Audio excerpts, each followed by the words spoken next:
રાજ્યમાં 10 વાગ્યા સુધી કુલ 58 તાલુકાઓમાં વરસાદ નોંધાયો છે, જેમાં સૌથી વધુ વરસાદ નોંધાયો છે પંચમહાલના હાલોલમાં, જ્યાં જળબંબાકાર જેવી સ્થિતિ છે।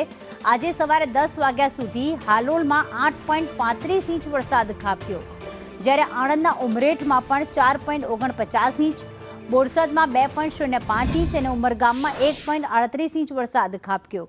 આ ઉપરાંત કામરેજની વાત કરીએ તો 1.26 ઇંચ અને નડિયાદમાં 1.22 ઇંચ વરસાદ ખાબક્યો। આમ કુલ 58 તાલુકાઓમાં વરસાદ વરસ્યો છે। આજે વહેલી સવારે 10 વાગ્યા સુધીના આંકડા સામે આવ્યા છે, જેમાં સૌથી વધારે પંચમહાલના હાલોલમાં વરસાદ વરસ્યો।